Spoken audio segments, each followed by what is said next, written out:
Welcome to Smiley's. Today we are going to discuss Return of the Crimson Guard. Tonight, we raise a glass to the fallen and those who fell from betrayal, because there is a lot of betrayal in this book. We hope you enjoy, because I sure won't. Smiley, how are you? I'm doing very good. How about you? I'm great. So we finished the Return of the Crimson Guard. And, there's a lot to talk about it. So Okay, is there anything particular that stood out to you? Since we already talked about this book once, and you had quite a few things to say. But now, since you finished the book and you have the full picture, is there anything particular that stood out to you? I know, you want me to admit all the mistakes I made, right? No, I did not say that. White man is not the prince, Ragman is not the prince. Did not say that. Yeah. So it was a bit anticlimactic that Jan turned out to be the prince. Like, who was Jan? We didn't really see him. And another question, who was that desiccated corpse which they dug up in Dolmen's? Do you remember that scene? I do not. Okay, they reach Dolmen's and Eriko takes them to this particular spot and they start digging. And they find some old corpse which is desiccated and, completely gone. And they feel bad. Kyle and everybody feels bad that, the prince is dead. And at that time, Kalar comes and, he kills Eriko and then fights with Traveler. And then again, as usual, he escapes by calling upon the crippled god. Yeah. Yeah. So they just find some random corpse and think it's the prince. And then just when they're leaving, Jan joins them. And later on, we see Jan as prince. Right. So a dolmen, according to the dictionary, is a megalithic tomb with a large flat stone laid on upright ones, found chiefly in Britain and France. So a dolmen is basically a big stone tomb structure. Like a gravestone, right? Bigger than that, but yes. Yeah, it's larger, but idea is the same. They function as graves, and I assume it's more than one dolmen in, plural. So there's a lot of stone structures that function as tombs. You don't remember? It's nicely described. There are like concentric circles of dolmen standing, and somehow Eriko leads them to that particular one exact stone. It would be lying if I remembered the exact scene, but I'm not surprised that they found the body. So Eriko just took them to some random stone. After Jan joins them, or maybe before even, they find and fight Jest Golanger, the priest mage that puts Traveler in the earth. Yeah. So clearly Chakaruku is inhabited, and they have people that are capable of magic to, shall we say, put people in the dirt. And I assume this unfortunate person that we found in the dolmens from Eriko might have been one of those. Maybe. No, it seemed like such a magical thing that he would find the exact spot and then, it doesn't matter. Well, I think this surprised you a lot when I told you that I didn't feel very bad when Eriko died. Right? I did. I know I did.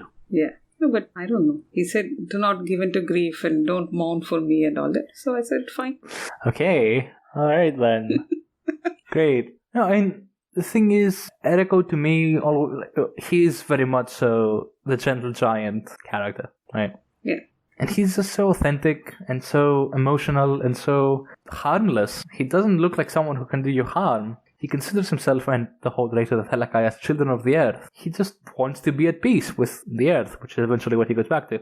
Yeah, so it's a good thing. It's a good thing, but I wanted to see more of him because, god damn it. Don't be selfish. He's going back to his mother. He says, I'm going back to my people. Yes, because somebody put his other people also in the dirt, so to speak. So, yes, he is not necessarily the last of his kind, albeit I'm not sure if he mentions it, but there aren't a lot of Thelakai left. And one of the reasons we actually get to see, in a very literal meaning, because Kalor apparently has vowed that he'll kill all of them. Or some such. Yeah. Which I'm not entirely sure why. I shouldn't be surprised. It's Kalo. I think there's an explanation given that they opposed him in some conflict or something.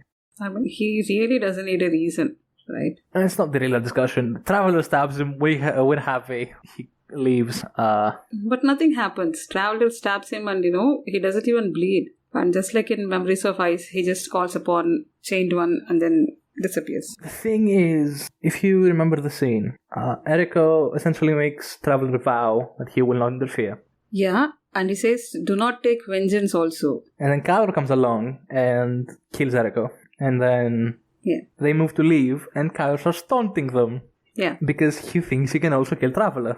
Because who is this fool to try and fight me? Now, Traveler in this book has already once been recognized by a woman, Sorrow, from the first few chapters, who named him the Revealed One. And when Kalo gets stabbed in the chest by Traveler, and Traveler tells him who he is, Kalo looks stunned. Yeah, true. Are we skirting around this, or do you want to drop the ball and just say...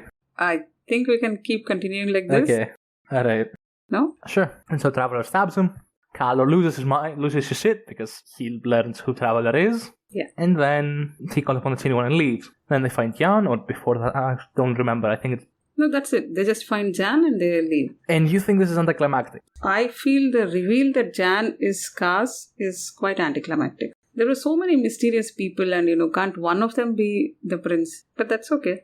But I think there is a reason given in the book, of course. Someone, will not be named, betrayed him, right? It is mentioned earlier on in the book, in about chapter 3, I think, of the first book, that there was a diaspora called because of the Malazan invasion of Stratum. And during that invasion, the cat disappeared. The Duke was gone, lost. And then they said that they would regroup eventually once the signal was given under Skinner's command, which is what happens, what we see in the book. In the meantime, Kaz is off in the Dolmens, hanging out. And growing old. Because now he's gaunt. He looks older, considerably older. Kyle remarks on this. When Jan tells him who he is, he's like, you can't be Kaz. You're ... And then Jan says, old. Yeah. And then he believes he's undergoing a transformation. And he thinks the reasonable culprit is the vow that he have out of sword. We'll get back to that, because there's more of vow than just Kaz. There's just one more thing. Yes. When they meet this mage just right at Jakuruku, he says that the Crimson Guard is on a path to ascendancy. He also calls them Isture, which you don't know what that means, but... What does he say? He calls them Isture. Does he? It's not important now, but it is the name for the Crimson Guard in Blood and Bone, Jakuruku, which I think translates... Let me find the translation. Hang on. It's something like demon something, which makes sense because they are called demons in Numeric as well. Yeah, true. It comes up in Blood and Bone. It comes up in Blood and Bone, which takes place in Jakuruku, and Isture roughly translates to Undying Fiend. Right. So they are considered demons by a lot of different cultures, and clearly the mages in Jakuruku know of them as well. Yeah. He says they're on the path to ascendancy, which, okay, if the Bridgebenders are on the path to ascendancy because of a Thanos song, then these guys are probably also because of their vow. But what's the difference between an avowed and an ascendant when both of them are nigh and killable and strong and more powerful than an average human? I think I've made this case before, but I think the distinction is a bit moot. Even if they are ascended or they aren't, it doesn't really matter because the vow sustains them anyway. Beyond what a normal human would be sustained through, as we see in the battles. Which also makes it way more impressive when Lassie just dropkick someone and they die. Yeah. But I'll get to that. So, Kaz returns, and through the Shadow Realm, apparently. Oh, we're going straight away there, right, yeah. But I don't want to delve too much on it, because we'll get back to it. But so Kaz and the boys, Kyle and I think the Losts, I don't remember if the Losts tag along. The Lost Brothers, yes. So they enter through the Shadow Realm, and they eventually reach the Battle of the Plains, while also giving Shima, who is also in the Shadow Realm because of reasons, namely a claw, right in, giving her the message that Skinner and, I think, does he mention anyone else? Or is it just Skinner? No, they mention Skinner and Cowl. Okay, good. So that Skinner and Cowl betrayed him, and then he goes on to disavow them. Great. She gets this information from Greymane and someone else also. Greymane and, I forget, some other guy. Two people tell her, and she doesn't believe them. Kyle, in the meantime, since we're on Kyle's story, what would you like to take us away? What happens with Kyle when he joins Traveler? And yeah, the Shadow Realm. Yes. Yeah, that was one of the fun scenes. So I think this wade through mud or something, right? Like quicksand or something. And there is a old hairy man who starts leading them somewhere. And Traveler is very sure that they should follow this guy. And it doesn't he sound sort of like Iskarel Pust for you? Because they ask him, who are you? And he says, Huru? No, that's not my name. Noticing a pattern among Shadowthrone's worshippers and underlings. I think, yeah. Somehow I keep feeling that these are all just versions of Shadowthrone. Like, they're not like separate people. Maybe. That's an interesting theory. Yeah? I mean, you can't have these many ultra crazy guys, right? All worshipping the same god. Right, so they reach Shadow Realm. And what's the first place they reach is this cave-like structure with some dead bodies lying around. And Traveler gets so irritated and tells Shadowthrone that, is this for effect or something? And then they change the look of it into like a regular building. By the way, is what Shadowthrone was the first thing Shadowthrone did when he entered Shadowkeep for the first time. Like the two in Night of Knives, like the two of them ascend and like this won't do. And he just changes it to something better. Yeah. Consistency. True. That is true. And I think, do you want to say the exchange they both have, Traveler and Shadowthrone? About invitations and summons? Yeah. Yeah, hang on. Because I'm so sure Cam must have irritated Steve with this exact joke. I mean, I could also go by memory, but I don't want to do that. You can paraphrase it, it's okay. Well, basically, okay. So, Traveler essentially asks why Shadowthrone summoned him here. And Shadowthrone responds, "But I didn't summon you here. Well, you invited me. Well, I simply invited you. You didn't have to come." And like, later, Traveler says, "I will heed your request, provided one condition." And then Shadowthrone goes, "Conditions? You can't go after the one you're going after and then ask for conditions." Which, from the subtext of the scene, we can tell it's kind of a subtle jab at Traveler, but it's also a hint to Traveler's identity. And then later, he says, Traveler tells Shadowthrone to hear me out, 1, and 2, don't fly to the wind. And then Cotillion laughs. And when Shadowthrone asks him, why are you laughing? He says he has 2 requests. 2! And it's just great. And then the negotiation part, he says, we are negotiating or something. And is that what you call this? Yeah. Yeah. And because that exchange would probably go on forever, it has to stop somehow with Kyle's sword. Would you like to... Yeah. Yeah. The sword heats up and melts and Leo Circle comes out of it, right? And let's acknowledge that he has tusks in this book and nowhere else, and let's move on. Okay, so yeah, Oscar has tusks in this book, and I'm not sure why, so okay, it's acknowledged. So he just turns up and hands a different sword to Kyle and just leaves, right? I think he talks about the Shadowthrone and insults him a little bit, and then leaves, yeah. Yeah. So yeah, that was a little strange. Like, I'm not sure why that happened. So anyway, with this, they all leave the Shadow Realm, and I think they just straight away land upon the battle plains, right? I think so. Yeah, I don't think they have any... and I think during the journey is when Kyle looks at Jan and asks him that you might as well reveal yourself. Oh yeah, and then he goes, I'm Caster 4, yeah. I didn't technically lie, because Jan's part of my full name. I was like, yeah, okay, fuck you as well. Now we have to backtrack, follow some other thread. So that's Traveler, Kyle, and Kaz, right? Okay. And Dereko, rest in peace. I miss him already. Oh god. Okay, sorry. So... yeah, so these... Grief. Oh yeah, Grief and Treat. You told me that Grief and Treat are, important people, and somewhere I've actually written down that Grief is an Apen and all that, and it turns out his name is Blues.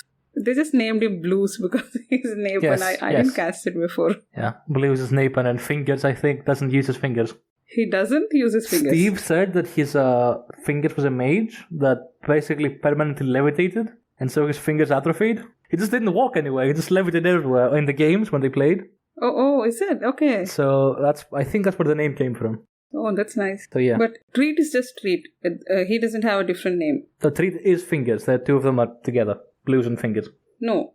Fingers is the one who comes with another 4 or 5 people and then, takes them away in a ship. But before this, yeah. Go, okay. Okay then. At the... What? You remember nothing, so... Okay, yeah. I can actually blabber anything I want. Yeah, you're right. Treat is unavowed. So before this, I want to talk about the Jade Giant. Yeah? That was very interesting. So at the bottom of the pit, we see a huge Jade Giant and what is, probably the open mouth of the giant into which Grief is sent. He's forced into it by Yath. And something happens and, they want him to climb down the throat of this giant. So at that time, the giant sort of breathes out or blows air or something, and Grief is thrown out of the cave. And he doesn't die, obviously. He's able. And then that's when they all start escaping. We have seen these theories before, right? In House of Chains, how Ototoral was produced, and maybe it was because, because of the presence of the Jade Giant. General consensus is that Ototoral is created when a lot of magic is present in one very confined space, and the Jade Giant entering the atmosphere and crashing somewhere definitely counts for that. And that was one of the theories I think Heboric brought up from some scholar. So Heboric and Lorik. Lorik, yeah. So sort of it is to balance the excess of magic, right? That is the duty of Ototoral. just like an Azath comes up if there is excess power. So the entire world has this built-in balance system. Yeah? Just interesting. And it shouldn't surprise us that Ototeral Island has a jade giant underneath it. Isn't this jade giant the same one that Hibori touches? With like fingers pointing out? It could be, right? Because they see the hand in the Ototeral desert. Yeah. And this is at the pit. The mouth is at the pit. It can match. I didn't think of that, but that makes sense. So fingers, I believe, comes to them with the ship, and everyone tries to remove the Ototeral dust from their hair and their clothes and everything. And there are some funny scenes there. They start dunking the people in the sea to cleanse them and all that. So anyway, the plan is Yath and about I think 20-30 of the mages are going to do some ritual magic. And I think we've discussed this before, but Cam does a lot of magical stuff very well. We can get into that later. Yeah, because there are so many varieties here. It's not just warrens and holds and stuff like that. So for this ritual magic, you wanted to say something? We've seen this concept of like weaving magic together, with like lots of mages participating in one ritual to add power to it. But not to this scale. Like that's a lot of mages. Yeah, and that's why I think Ho and Su and a few of them, the other powerful ones, they stay away from it. Because once they, submit their powers to Yath, it's up to Yath to do whatever he wants with it. So they all stay away. And we don't really see the effect of it, like what is going to happen with the ship and where exactly they're going to go. But do you remember where they show up at the end? I think they come at the end of book 3 or something. Yeah, they end up in the middle of the plains. Yeah, they crash through the Crimson Guard. And even after they crash through, I believe a few of them get up and keep walking. Like it's not like the entire guard dies just because the ship landed there. Yeah. So I think that's the purpose of these Ototeral mages, right? They were meant to join the fighting at the League. Yeah. Fighting with the Crimson Guard. Also, since we brought up Blues is also a mage, because of course he is. Which we didn't know. And he did from everyone. As far as I recall, when we first meet Blues in Guardians of the Moon, we don't actually know he's a mage. But not only is he like one of the Guard's sword masters and one of the best swordsmen, he's also one of the most powerful mages of the Guard, because of course he is. You said this exact same thing in the first part, I think. Probably. I think I said that about Cowl. I said about Cowl and him being an assassin. Oh, okay. The Guard does this a lot with like really good swordsmen, assassins and stuff, being also really good mages. It's, on the one hand, it's interesting. On the other hand, it's almost funny because they're already basically unkillable because of the vow, and they're also really good mages, so that makes them really hard and difficult to kill. And then you have also the best swordsman on the continent. Yeah. So I mean, these are all gamed characters, right? Yeah. Where shall we go next? You want to finish with the Wiccans? Because that gets over fast. Sure. Go on. Yeah, so in this part, after the first half, we see Rilish and Nether. They start taking over, the Wiccans with Rilish, they start taking over castles one by one. I think Castle Judah or something, I can't pronounce it. So that falls to them. And then they take over Castle Davig, right? The castle has been taken over and all that. And just then who's it? I think Davig has a fist or somebody. I'm not sure. So someone related to this actual owner, a brother or somebody, he comes up. So that is Dole Davig, right? Yes. And he's very surprised. He thinks these are Malazans and asks them like what's going on and don't block the way, it's just me. And then Rilish, at the last minute, he remembers that this is a mage, and then, there's a huge warren chase. That you remember. So Rilish along with Nether follows Dole Davig from each warren, right? I think they go through 3 or 4 of them, and then finally they end up at the Imperial Warren, by which time this guy is already hurt. Yeah. Dragman appears and he uses, he sort of looks like Tai Standy to Rilish, which at least should have told me. But then that is not surprising because he already used Kural Galen, right? Yeah. So he kills Dole, but Rilish makes him laugh or something, and arbitrarily he tells him, I'll spare you, and goes away. And Nether finds him, and Rilish and Nether come back. And that's when Rilish's girlfriend, Talia, we find out she's pregnant, and that's when I thought, okay, these two are going to die horrible deaths, but somehow in this book, they didn't die. Oh, come on. He's not that cold. I don't trust these fellas. I think Steve would have killed Rilish easily. Not even kidding. I think he would have literally just killed her. I don't think Ian would. I don't know. It was a very nice, touching scene, and Rilish feels so bad that I have a heir and this child can't go and claim his family lands and all those things. It was very sweet, and I was bracing myself that which of them is going to die, or are both going to die, or what. So anyway, they didn't die. They had a happy ending. So in between, what happens is, I think the Wiccans are approached by a new fist sent by Malik, yeah? I think so, yeah. Yeah, I'll just cover what Malik has been doing in Unta. Oh boy. He's a very annoyed administrator. He doesn't want to adjudicate things. So when there is a property dispute, he just tells them that cut everything in half, even if it's a slave, just cut everything in half and distribute it between the two parties. Yeah. And then he asks, you don't remember? No, what happens is when Malik gives this ruling, right? There is a minion there. There's a clerk there. And he asks the clerk, do you think with this decision, what will happen to the remaining line? The number of people waiting outside. Will they be winnowed? And that fellow feels very happy and says, yes, of course. So he gives rulings like this. And then finally, some small captain comes and tells him that this Fort Judah, I can't pronounce it, sorry. So this fort has fallen. So he says, I'm promoting you to a fist. Why don't you go and talk to the Wiccans and see what terms they're offering. So this new fist meets with Relish, I believe.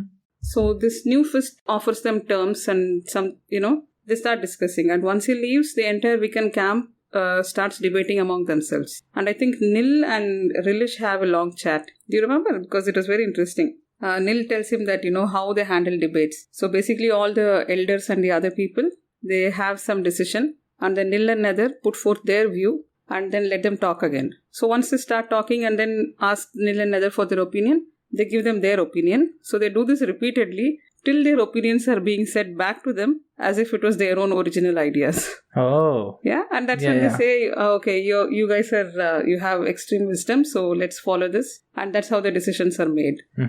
I thought it was very interesting, Finally, the decision they make is, again, part of the theme we are seeing in this second half of the book, is they decide to help Lasine. In spite of how much they hate her and how much they can't stand her, they decide that if they march in defense of Lasine and help her with the League and all that, then she will be bound to help them. She will be bound to protect them from all the pogrom and everything. Yeah. So, how do they travel? Do you remember? Through the abyss. Through the abyss. And why do they have these terminology differences? Cam calls it the abyss. He never once mentions it as chaos. Yeah? Because the abyss and chaos are different. They're not the same thing. Are they? What? Yeah. Okay, please explain. Yeah. So, chaos, I think chaos was stuff.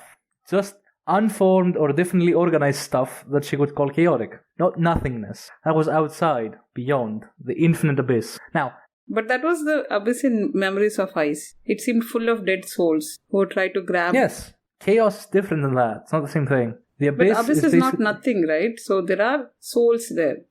Yeah, well, calling it nothing is a bit, it's not nothing. It has stuff in it, just not stuff like chaos does. It's basically empty without any substance, where people and souls that aren't bound by something like Hood or some vow, like the Mass or something, or the Brethren, go. We see Herlock end up in the abyss. Does he go to the abyss? I thought Herlock goes into chaos. I think the abyss is even supposed to be capable of destroying chaos to some degree.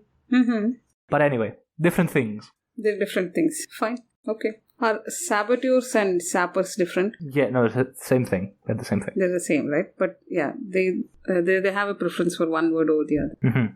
So we have to get to night soon, but let's finish the Wiccans. So they travel through the abyss and they have some, they're magically creating a path through abyss to reach the League, to reach the plains. And I think they come just in time.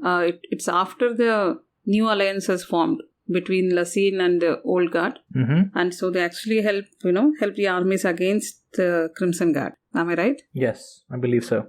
Yeah, right. So that is the story of the Wiccans. Yeah.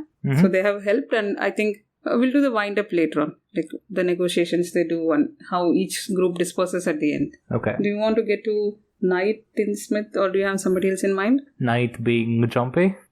Yeah. Okay. I mean, there's not much to talk about. Yes? We have to, the siege. I don't think we finished the siege yet. No, we haven't. Yeah. So, any opinion on the siege? What do you think of it? Well, beyond the obvious of adding new POVs, and for one, we haven't been to Lihang. We haven't been to much in Pontali anyway, in any other books. Yeah. So not only do we get more of Lihang, but we also get more of some, shall we say, emergency decisions by saboteurs that probably shouldn't be making emergency decisions. No, it was not the saboteurs' decisions. It was all the commanders. Isn't Storo a sapper? Storo? No. No? No. Storo is not the sapper. He's in command. He's in command of a saboteur squad, though. Yeah, he is, yeah. Okay. Hurl is his second in command, and he commands Hurl that no matter what, you have to finish this, and he goes away because he knows that what he's ordering them is, is a cruel thing. Mm-hmm. And she has some misgivings. You want me to just explain what happens there? Yeah, go on. Well, they release Landaras, which is not a great idea if you have any semblance of an idea of who Landaras is. So, I guess...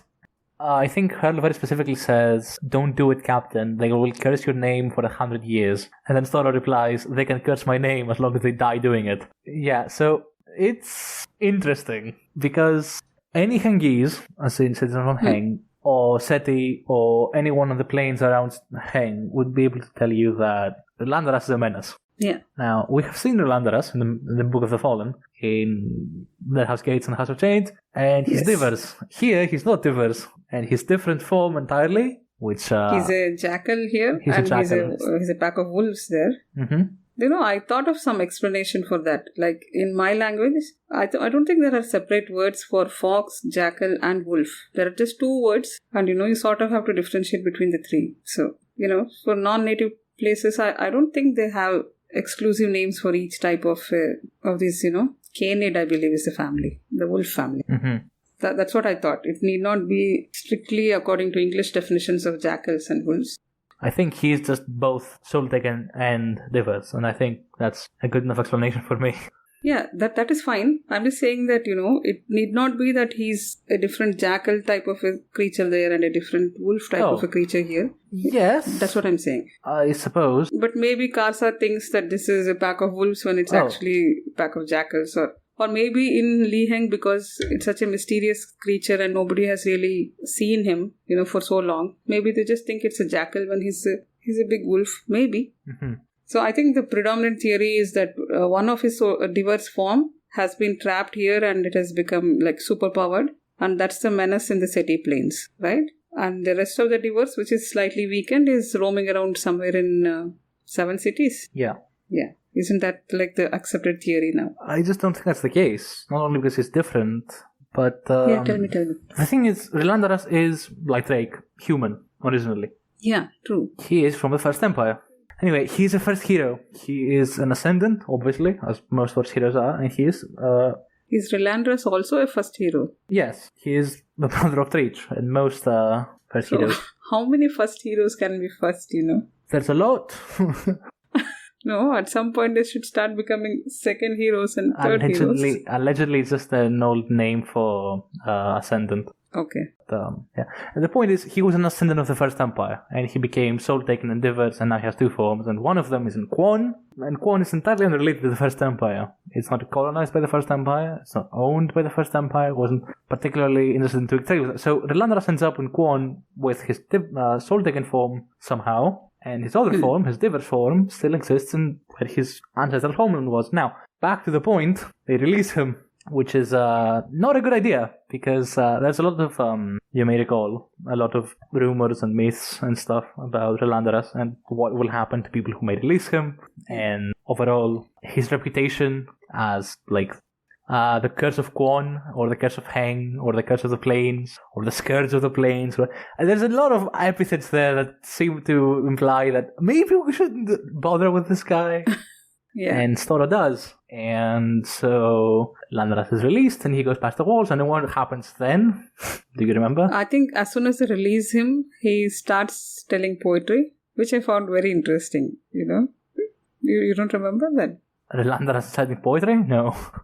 Yeah, he does. Okay, I have it here. Those who free me, be my enemies. Those who enslave me, kneel to me. When the end of all things comes, as surely it does, on which scale stand you? In the final balance and the accounting. So he says something like this, and immediately these Al and his brothers and Silk and all of them, start behaving somewhat strangely. Like they all have this, oh shit, we should have done this. So his release takes him to the plains, right? So from under the walls, somehow it has been rigged up that he gets released onto the plains and he starts, I think, slaughtering the city people to reach the fort. Mm-hmm. Yeah. At the fort, I think all the people are, backed up against the walls. And that's when Storo orders Hurl to blow up all the munitions. So they have actually... So the outer wall has been taken by Talk and the rest. Yeah. Mm-hmm. So as soon as Relentless starts coming onto the plains, all these guys, they run inside the outer wall and try to, hide between the two walls to escape from Relentless. And that's when Storo orders them to blow up the outer wall gates so that, it's all open. Relentless will have free access. So an entire section of the wall is blown up and Talk has a moment of, this type of calculated cruelty and yeah, it was very shocking. I was very disturbed reading that because I thought Storo and Hurl and all were the good guys and yeah, there are no good guys here. Mm-hmm.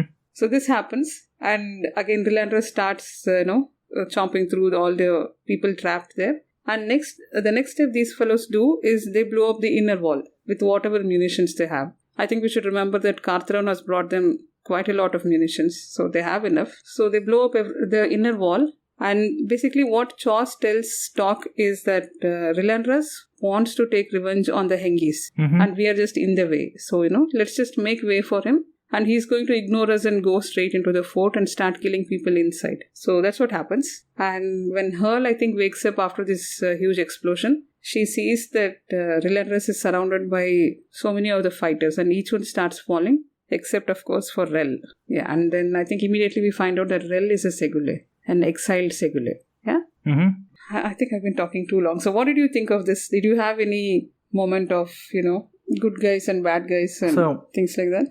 As you said, there's no really good guys in this because from the Book of the Fallen, we have been led sort of to idolize, I guess, the old guard, these legends, these revered men and women of the Empire that brought the Empire to what it is now and were later killed by the Empress. And... Yeah.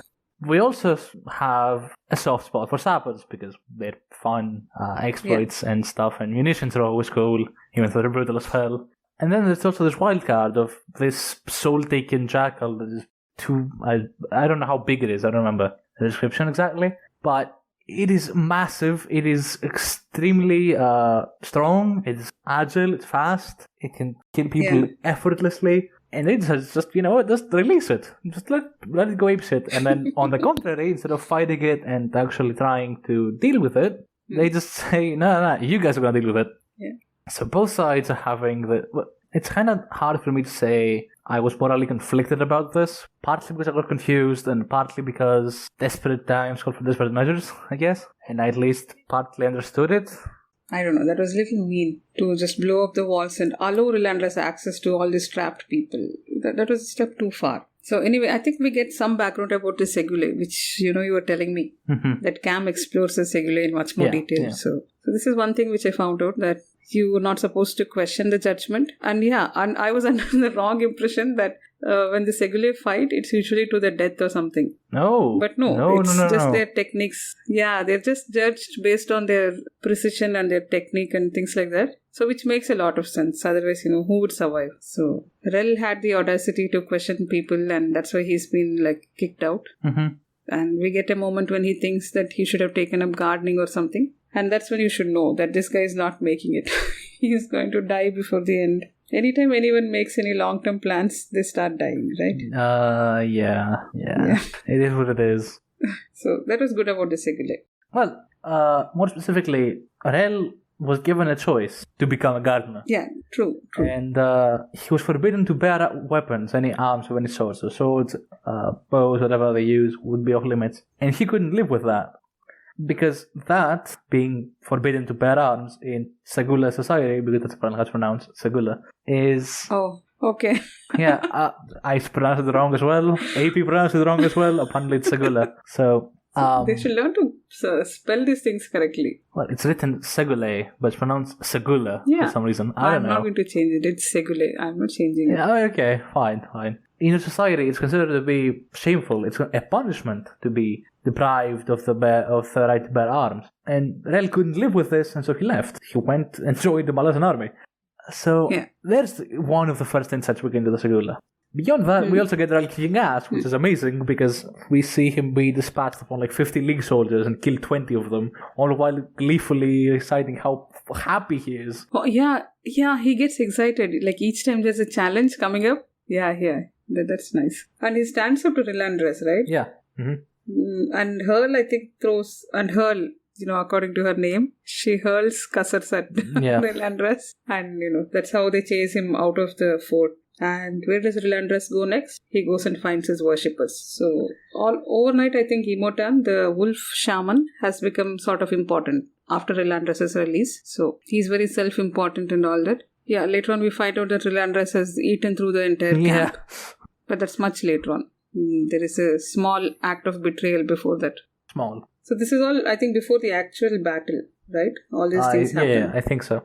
So, what does that leave us before we get to the Imperials? Is there anything else? No, the Imperials have Jumpy, so I think we can go. Oh, well, sure. Well, is there really much to say about Jumpy beyond He was a fun character. I have to talk about him. He was a bit of an asshole at the start, and then he was, Yeah, he was disgusting at the start. Yeah. But then he's like, a younger version of Hedge, maybe? Like, extremely dangerous guy, sapper. And sort of he's like, there are some fiddler vibes too. I think he's much more of a fiddler in his approach to saber work because he sees like children working with munitions and like playing with them. Like, what? No, put those down. And then after, like, do you want me to show you how we use those? You have to give me your munitions, but I promise I'll teach you how to use them. So, in that regard, his approach is much more like a fiddler approach or a spindle approach than a... Well, no, actually, no. Spindle would most definitely give them the munitions and laugh as they blow themselves up. Anyway. No, but he's like anything you would expect a sapper to do. He's exactly that. Yeah. Light, jumpy. Yeah. Before we get to that, how does his nickname Jumping I'm Alone? Before Braven names him, like... He's extremely jumpy, right? He keeps defying orders and... Yeah. And then Braven names him Jumpy, and then... No, actually, this happens on the ship when they reach Korn. And I think on the ship, it's just mentioned once that they have a new Master Sergeant called Temp. And the name comes up only once, and I forgot to note it down at that time. And the entire book, till the Battle of the Plains, we don't get his name again. It just keeps referring to him as Master Sergeant because Cam knows that if he drops the name Temp again, I'm going to guess that it is Temper. So only when the name comes up the second time, I realized that all this is Temper. Right? So Temp has been training them on the ships and even after that. And that's when Jumpy starts becoming Jumpy, and that's when he gets his name. Yeah? So, Battle of the Plains.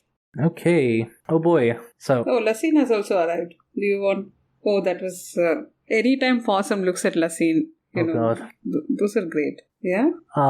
So, one of the things we need to mention about the Battle of the Plains is it's not one battle. It's multiple phases of a battle. It's like 2 or 3 battles, right? No, I'm talking about only the first battle. Yeah. For now. So the League, the Italian League versus the Malathian Empire, the Malathian Civil War, the combination of the Malathian Civil War. Yeah, the Civil War, yeah. So you have the Italian troops, you have the Moranth, I think. There's a few gold Moranth and a few... Yeah, gold Moranth is there. I have the strategy written here. Do you want me to tell you? If you could. Tok has a legion at the north. Chos has a legion at the... Legion or... Please, you and Quartermaster Force will have the correct terms. But Tok is in the north, Chos is to the south, where the Kanis have also come, like they're beyond a bridge. And Urko with Bala Jisit is at the center. And Commander, I will not pronounce that name, the Gold Moranth commander. It's Vital.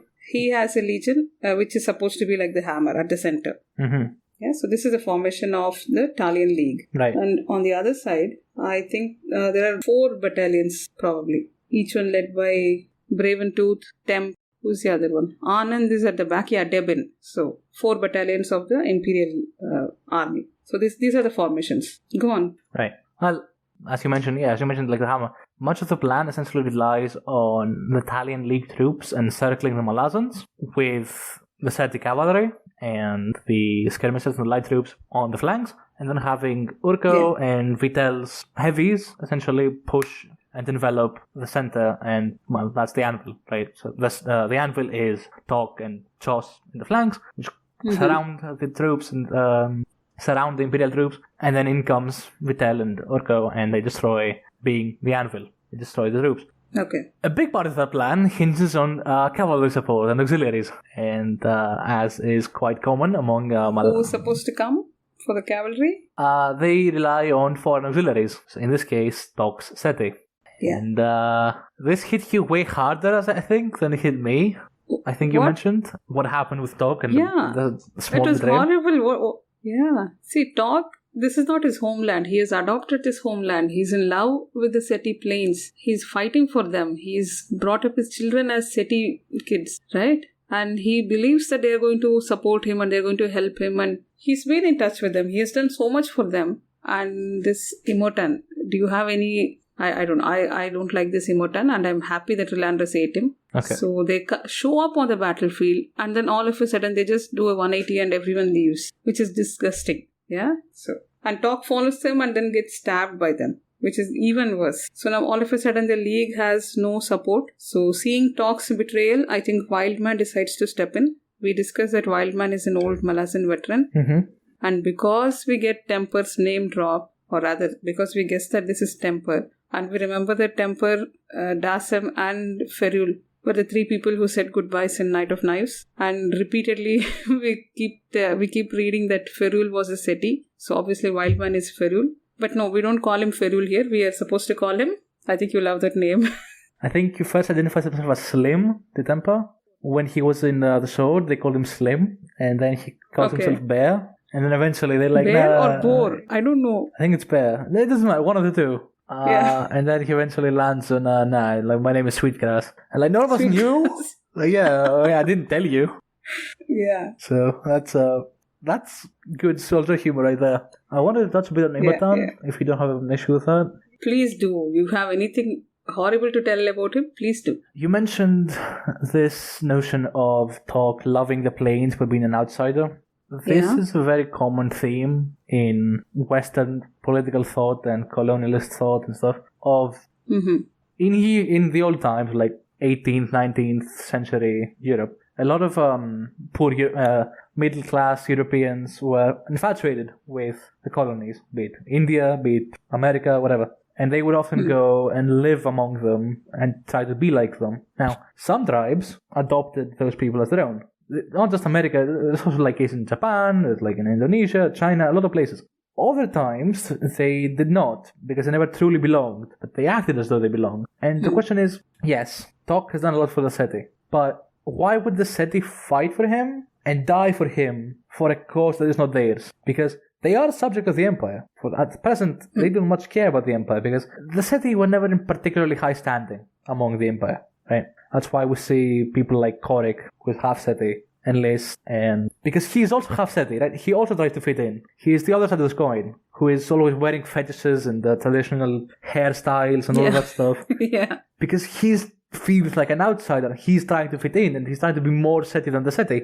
And then you have Tok, who's like, I raised my people here. I am with you guys. I help you guys. Yeah, but you also brought the Seti under Malazan control. You also brought the Malazan boot into the Seti. And he never adopted their beliefs. He was never a believer in, like, shamanism that the Seti practice. And yes, he raised his children among them. And yes, those children belong. But where are those children now? Tok the Younger, who is now in a different body, off doing stuff. His two Mortal Sword stuff. Other children, which are mentioned and are not brought up again. So, yes, on the one hand, he is betrayed, but on the other hand, do the Seti really owe him anything? I mean, I guess they gave his... Yes. Do they? Yes, because Tok has been fighting for them. They want to destroy Li Heng for whatever old enmity they have, and Tok has promised that he is going to flatten or give them Li Heng in exchange for fighting for him against the Empire. This was the deal, and they backtracked for no reason. Tok would have died. He would have easily been killed, right? He was ready to die for them, so why couldn't they fight for him? So, a few things. One, you mentioned they left for no reason. The reason is that they prophesied Relandras, the White Jackal, came. Yeah. And this is now released on the world. They worship Relandras. And by extension, they think he will do their bidding. He doesn't, and that's where the karmic punishment comes in of, betrayers get... So they just think that because Relandras is here, they don't need anything from any mortal people. Yes. Is that why they leave? They don't care about the Empire. They only care about Li Heng. They want to destroy Li Heng, and that's it. Well, Imotan and his clan They're does. idiots, right? Yeah. I'm not saying they're not idiots. I'm saying that Talk has expectations of them that he probably does not deserve to have, if that makes sense. No, that's They gave harsh. their word. It's harsh, but we're looking at this from Talk's perspective of, I love these But planes. then, Yes? if they wanted to backtrack, they could have just done it face to face. Why did they have to show up in support and then suddenly leave the battlefield? They are assholes. I'm not saying they're not assholes. I'm just explaining. Yeah, that's all I'm going to say. Yeah. I'm just trying to explain that they don't necessarily owe Talk anything. But there is also the notion of a change of leadership, because I think the old Shetty summons would agree with you that they do owe Talk a lot of things and they're in friendly terms and they will do his bidding. Imotan is young, Imotan is stupid, and so he does not believe in this notion. And I don't think we can just go on the binary that Talk is good and Imotan is dumb, because Talk isn't Seti and Talk doesn't belong in traditional sense. So that's what I think. The betrayal, of course, is brutal and unnecessary and saddening, I guess. It was sad. There's no guess. Okay. Yeah, you go cry over Eriko. Okay. I'm happy to cry over Talk. Because he dies on the soil, right? On the city soil. That was a very touching thing to read. And, that's when Moss shows up when he's dying. And we find out that Moss is a freelancer who sometimes works for Lassine. Yeah? So if Talk wasn't betrayed, he would have killed Talk, right? I think that is why he followed him. See, this is the bit that's unclear, because Moss says that he respects him. That Lassine was okay with leaving him be, as long as he didn't make any moves against us. So I think that the answer is yes, he would probably kill him if... Or he might have saved him so that, she wanted them, right? Ultimately, Lassine's goal was to subdue them and bring them over to her side to face the guard, right? So... This is not the first time in this book, well, not the last time in this book that we will see good men dying for no reason due to war. Yeah. Who else is there? There's also Chos, I think, dies. Yulin dies. Yulin, is it how you say that name? I say the Yulin or Ulin.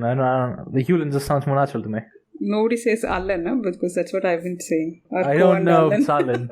I don't know about that one. Yeah. That's why we need more novels of the Malazan videos, right? Because there are hardly one or two, and I didn't really listen to most of them. Yulin. Is this Yulin? Maybe two. I don't know. Anyway, that fellow is dead. Well, Urko doesn't die. Does Vitel die, the Gold Varanth commander? I don't think he does. We don't see, actually. I don't think with whatever. That guy doesn't turn up again. Anyhow, a lot of good men and women that are acting on genuine... shall we say, I don't want to say impulses, but they're genuine, their heart's in the right place, and they have genuine motivation. Because... Do you know whose heart was not in the right place? Oh, God. Sorry. Yeah, let's carry on. Is this a joke about Lorik or what?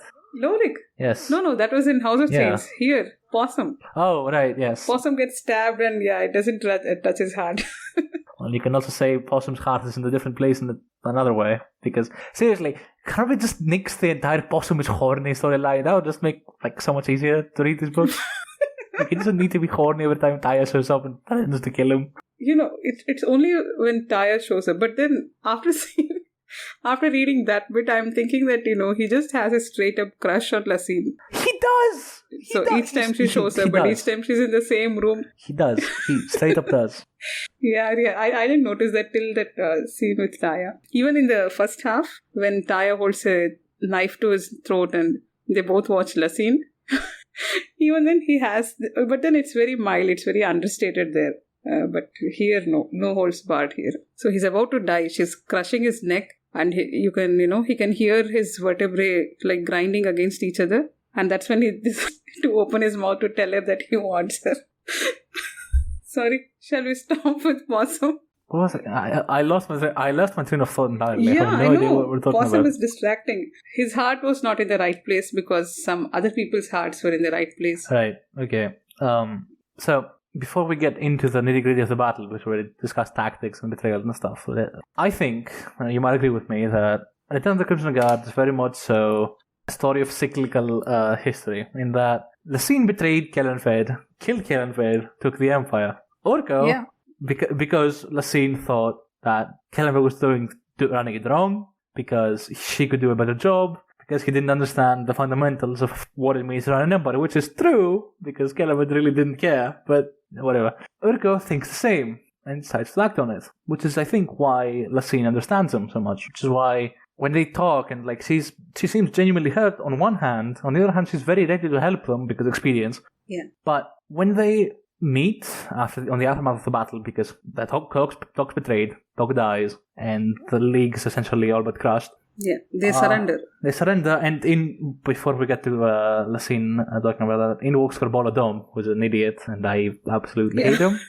So, speaking of men whose heart is not in the right place, now we don't mind they died, Corbola Dome is an idiot.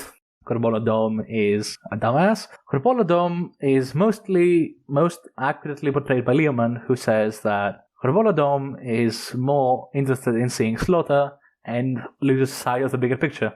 Yeah. And when someone, Shaikh, asks Leoman what he means by that, what should precede slaughter, he answers victory. Corbola Dome once again loses sight of this. Yeah. And basically goes to taunt Urko and say, yeah, I don't even need to kill you. I don't even need to go to your execution in Unta. I can just, you're already dead to me. I've already surpassed you because I'm after glory. Because I only care about my name being remembered in the history books.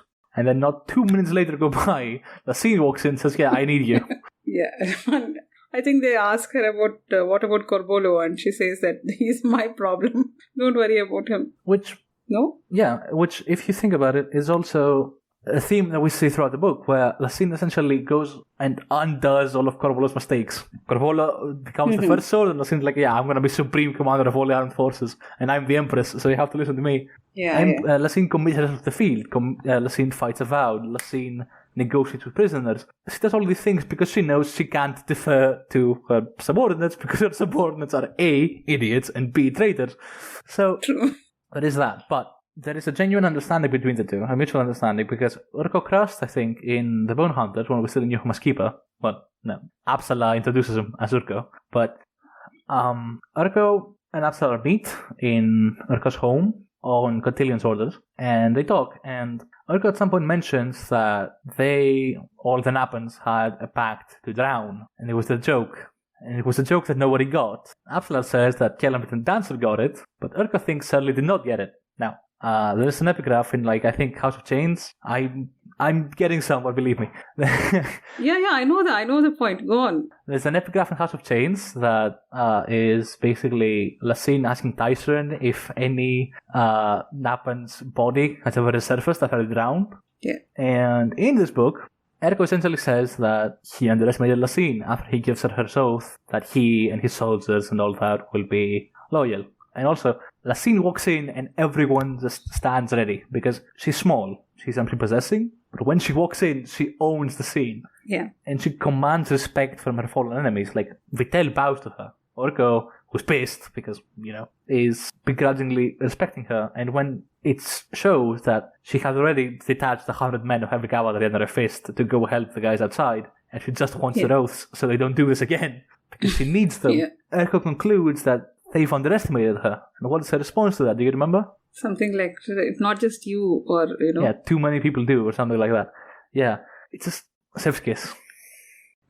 This book should just be called Redemption of Lasine, right? I think I said that in my essays once. Yeah, that you could. Did you? Did you use this term? You could name this book Lasine's Reckoning or something for 600 pages, and it'd be accurate, something like that. Yeah, so I didn't complete your essay, so no, but yeah, there is this notion in this book of cyclical history of sins of the past, of her past catching up to her. Oh boy.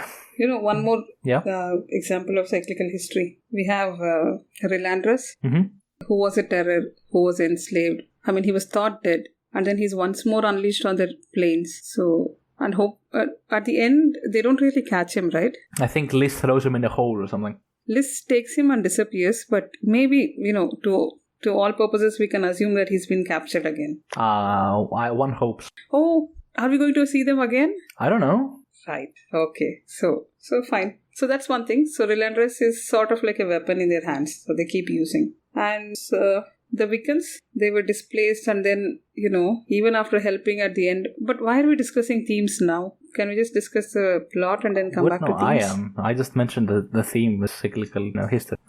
Right. Yeah. Please continue. Well, so Erika commits his soldiers to Lassine's aid, and they join her with minimal bloodshed overall, for the time being, save for Lilandras massacring everybody outside. And yeah, between them, I think it was fairly fine. The deaths were fairly small. I will touch on losses later because I think it's understated, but a lot of people died in the Battle of the Plains. Like, a lot. Have you made like calculations? I have not, because there's no numbers, but it's like easily in the few thousand, tens of thousands. And there's at least like 10,000 dead, at least. There's probably more. My highest calculation was about 40 to 50,000, but that's on the second stage. But we'll get to that. Most of the deaths in the early part were due to the Seti, who all got massacred by the Lilandras, and the Lilandras also massacring through the what's how we call it? The Italian League, the League soldiers.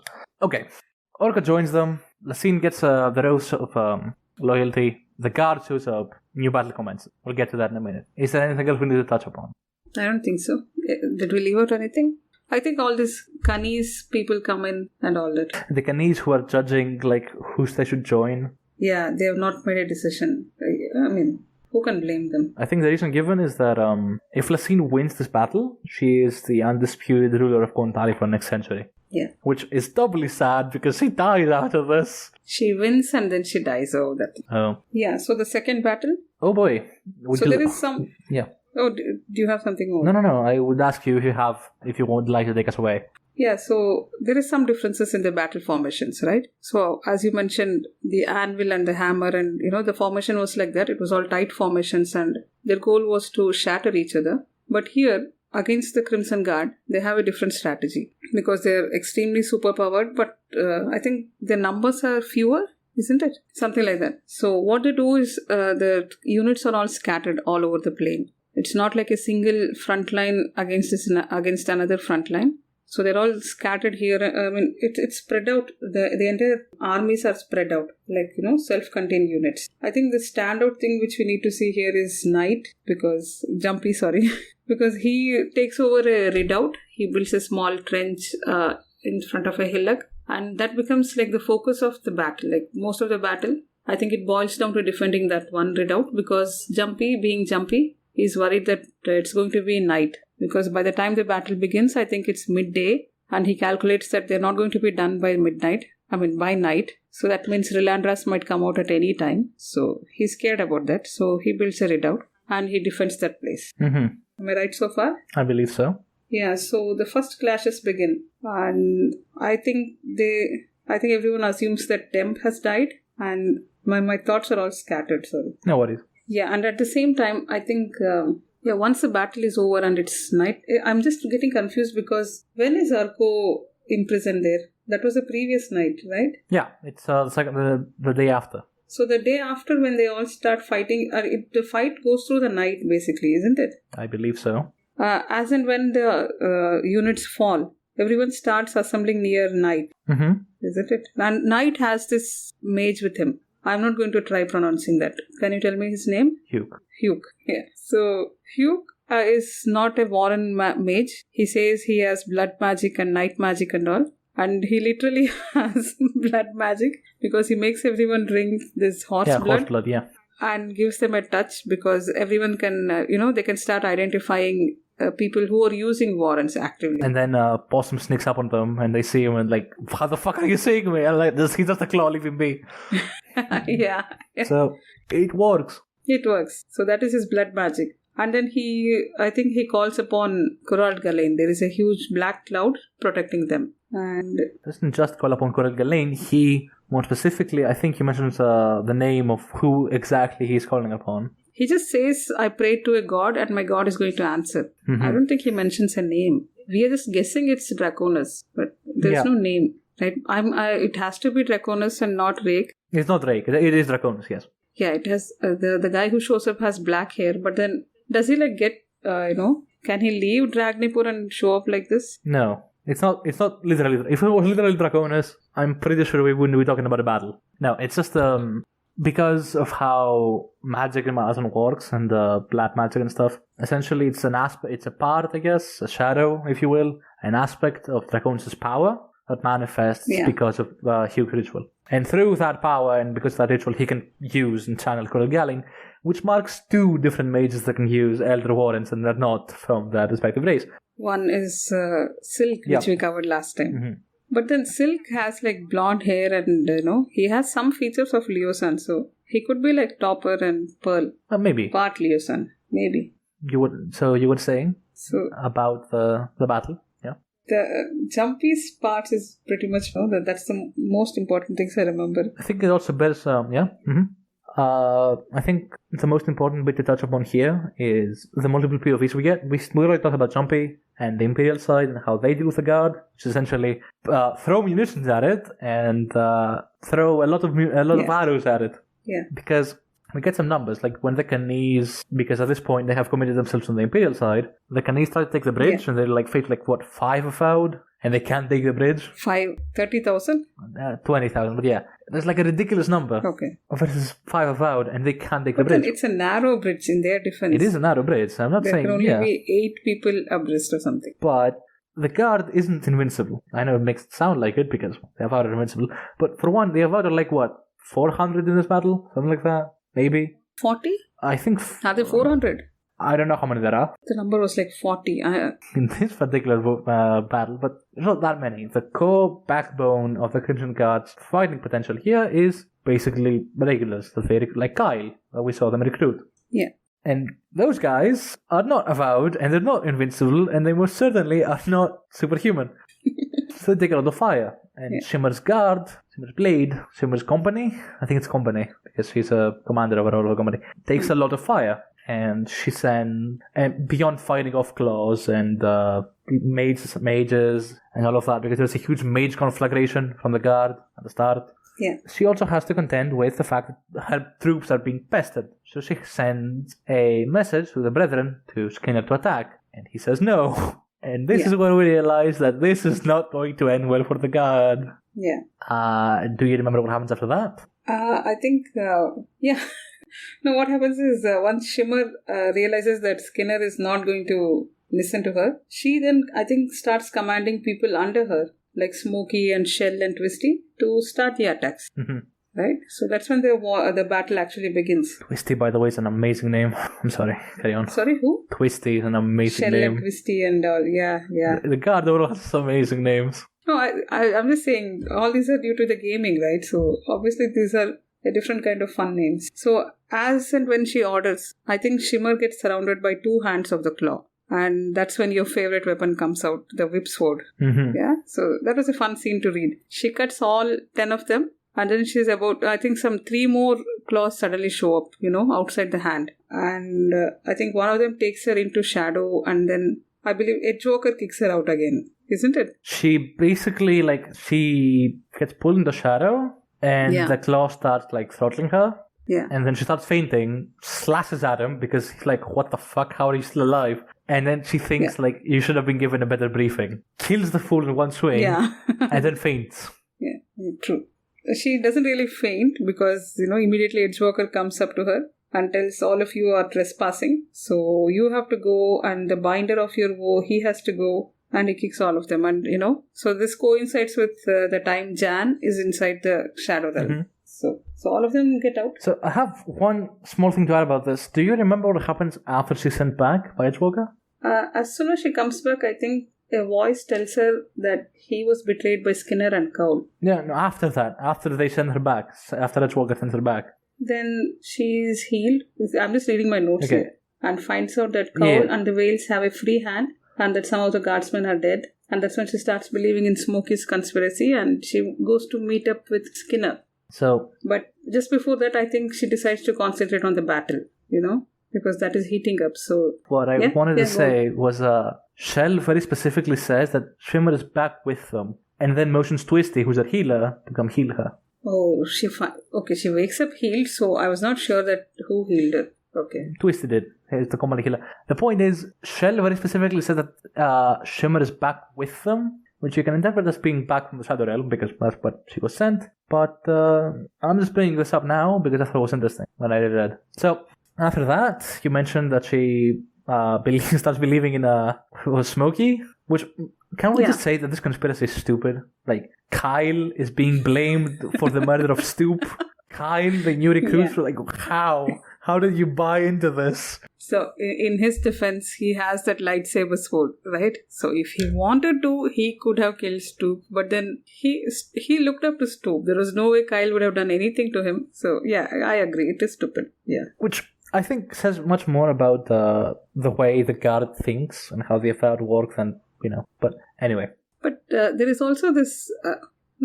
they are... And I think a lot of stress is placed upon how these guys are like losing time. Skinner is supposed to be like disoriented most of the time. And Shimmer sometimes just, she loses hours just standing in one spot and staring at something. So they are somewhat losing it. They're not dying. And it's, as you said, it's just the woe that is sustaining them. And, it's just keeping them alive, but they're not fully there, probably. Do you have any speculations about this? Any theories? Like they're dying? I don't know. Okay. I just asked. Maybe their magic is waning? Could be. Maybe because Kaz is the one who made them promise and he's not that keen on keeping up the woe, probably. Mm-hmm. Has he, given up his woe? Is that why he's getting old? If they could give up the vow, they would have done so already. I think they mentioned this. No, maybe just him. Yeah, maybe just him, maybe. Maybe he's not fully convinced about it and, maybe he's not made it official. Maybe he'd be a huge dick about it. Just, okay, guys, I'm going to give up the vow and not tell you. No, but he might be having doubts. Maybe he's still thinking over it. And, the next book or two, we'll see him tell them. Yeah, I have no idea, yeah. Okay. I just asked because I was curious. What do you think about it? I think it's a very interesting storyline. Well, there's obviously more to it. This losing time, is it? Because, yeah, it was very interesting to read. I like time skips and any sort of time travel. Mm-hmm. So, after all of this happens, they eventually commit the field with Shimmer on the east, Skinner and Shimmer taking opposite sides. Yeah. Kaz comes along, proclaims that Skinner, Cowl, and their followers are disavowed. No, what is Kaz's first line as soon as he shows up in the real world? He just says, "Brethren, attend." Oh, okay. I thought that was very cool, yeah, because all the brethren show up and that's when Kyle starts seeing them. Mm-hmm. I keep interrupting you. Please go on. No, it's fine. It's just they join. The brethren attend. They are given their commands by Kaz to go, which, since you mentioned the brethren anyway, and I left my train of thought a bit, what do you think of the brethren?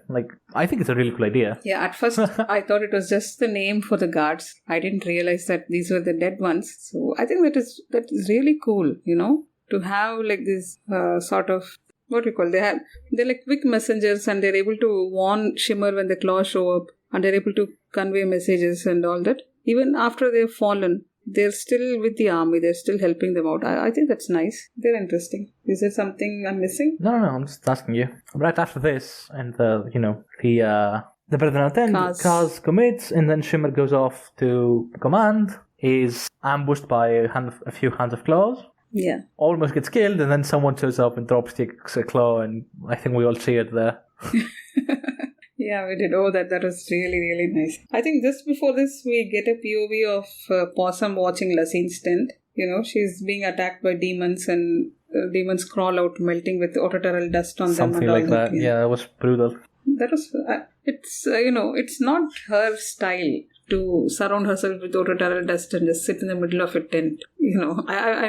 Possum is an idiot to think that Lassine is going to hide like this in the Imperial tent. And then the tent blows up and I'm sure 0 people thought that she's inside that. Mm-hmm. Yeah.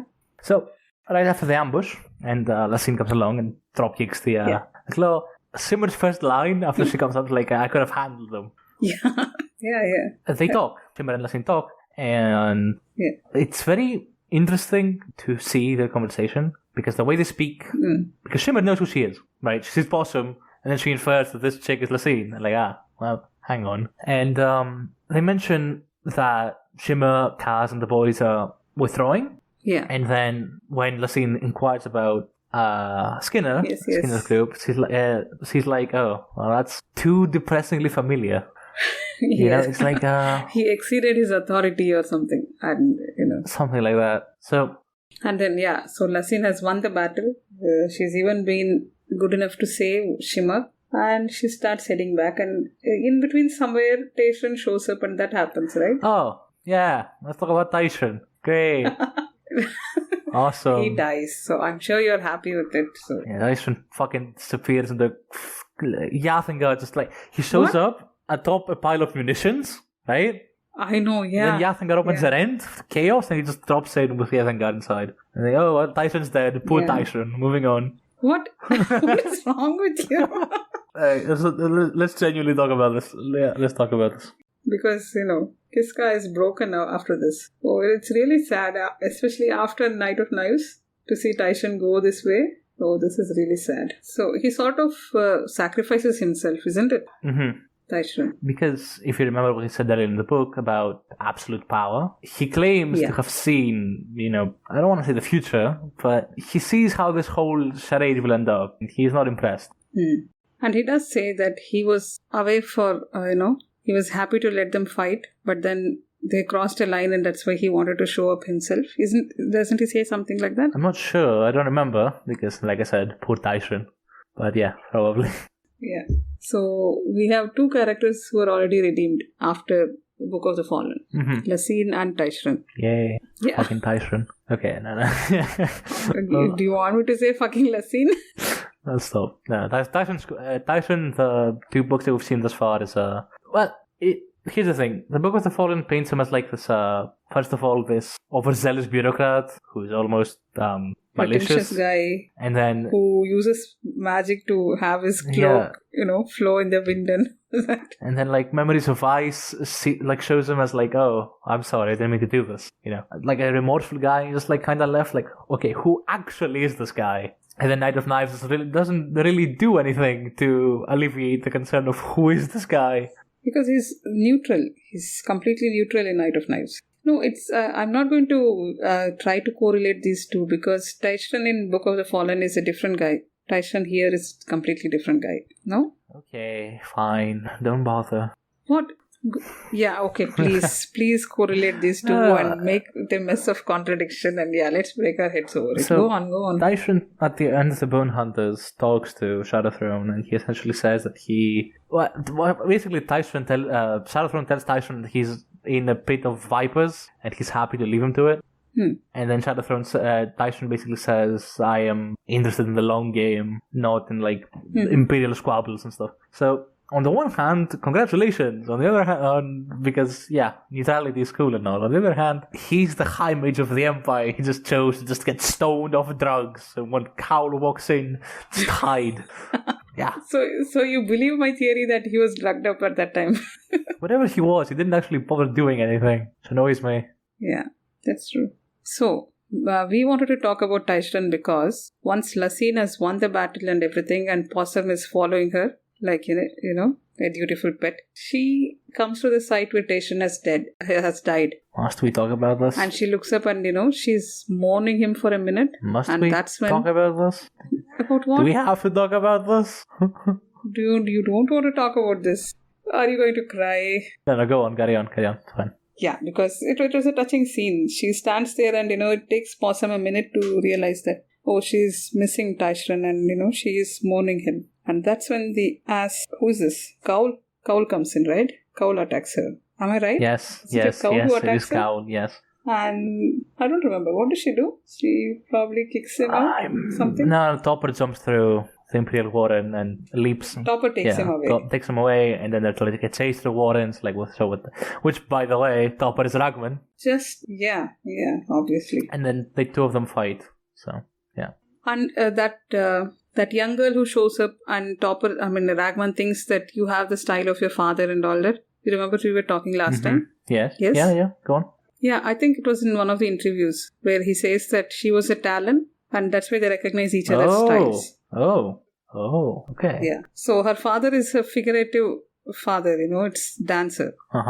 Oh, you didn't watch that? I did not watch that. I'm just reading. I'm reading the scene that comes right after what happens with Gale, and I'm just not very happy right now. So, if you could please. Oh, I'm sorry. If you could please say what happens, so we will finish it fast, and then we'll just end it. So at that time, as soon as they're all distracted, I think Possum gets stabbed in the back, and then he sees Taya stab Lassine. That was extremely heartbreaking. Like this spoiler, I knew going into Return. I knew that Lassine is not coming out of this book. But even then, it was unexpected, and it was really sad to read because we see everything through Possum's eyes. It was sad, yeah. And that is the first time he hears her voice as, she sounds winded or something because she sounds breathless when she says, call a healer. And we know that by that time she has been stabbed. And it was sad. I know.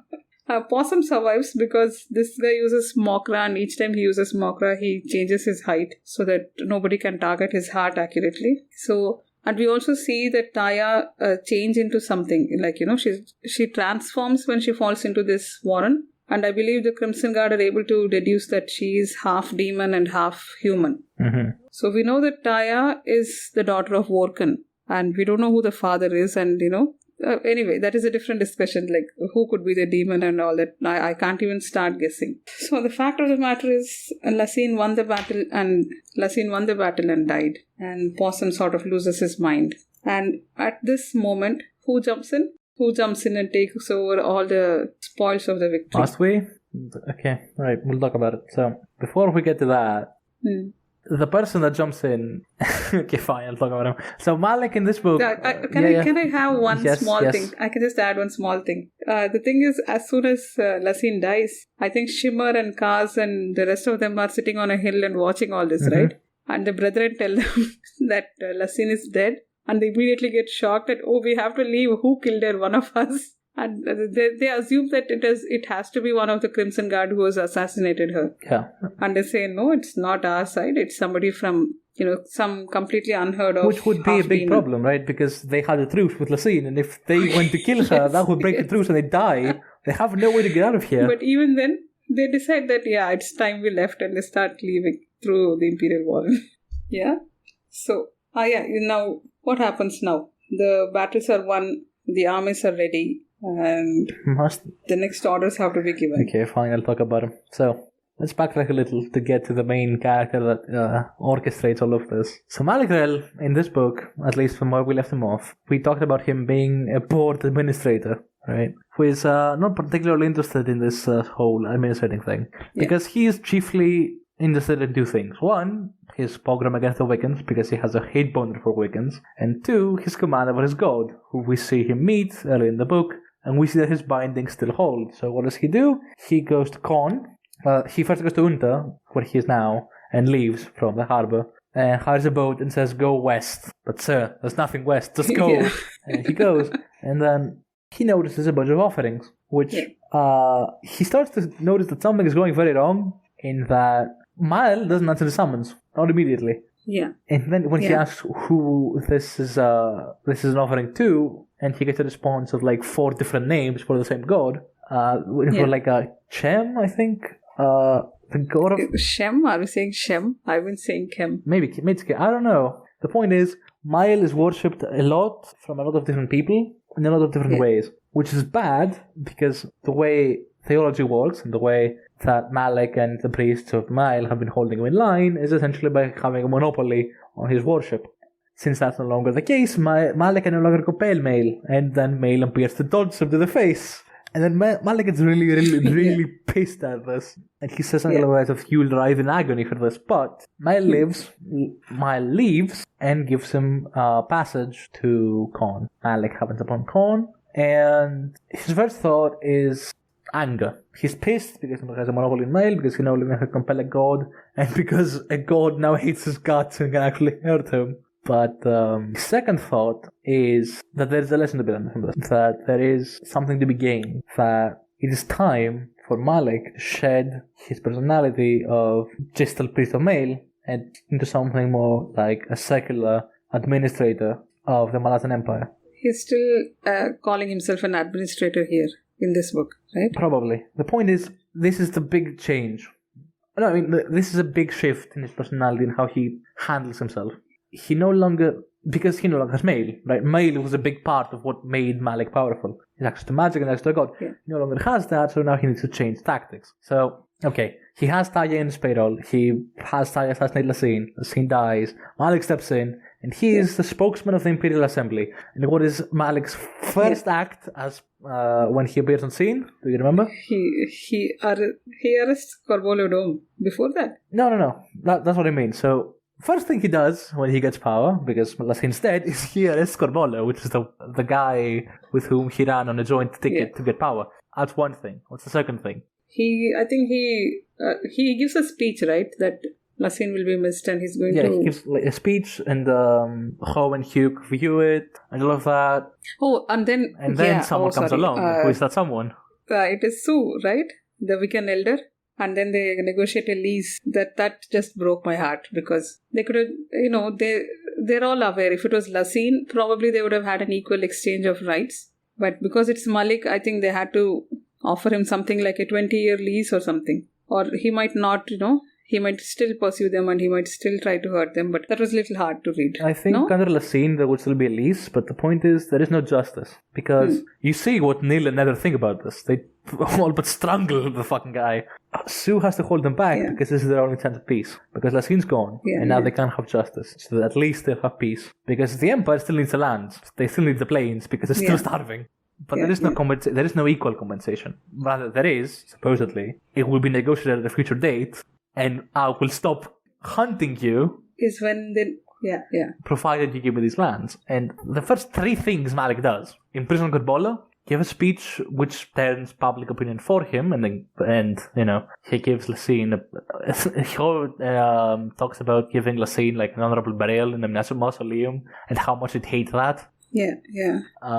So his first three actions as de facto emperor, and the Crimson Guard's gone, the Italian League and the Secessionists are gone, the Seti are gone, Jalil is busy.